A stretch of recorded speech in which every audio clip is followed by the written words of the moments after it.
Welcome back to Zimist Coded, your go-to place for simple and smart tech tutorials. Have you ever looked at your Excel data and thought, this would make more sense if the rows were columns or the other way around?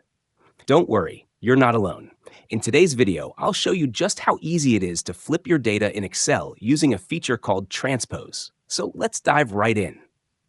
Here on my Excel sheet, I've got a list showing the days of the week from Monday to Sunday and the meals planned for each day.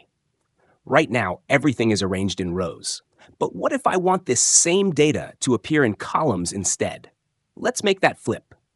First, I'll select the range of cells that I want to transpose. I just click and drag across the data. Super easy. With it selected, I'll right-click and choose Copy, or you can press Ctrl-C if you prefer shortcuts. Now I move to where I want the new layout to go. I right-click on an empty cell, and this is where the magic happens.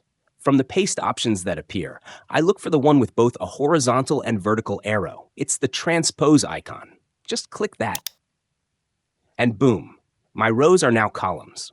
You'll notice the formatting is preserved exactly as it was, neat, clean, and just the way we like it.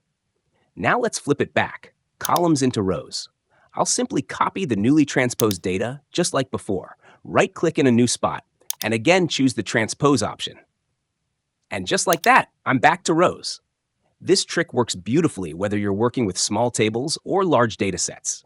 It saves time, keeps your formatting intact, and helps you present your information just the way you want. And there you have it, a quick and easy way to flip your data in Excel without breaking a sweat. If this tip helped you, give the video a thumbs up and share it with someone who could use it too.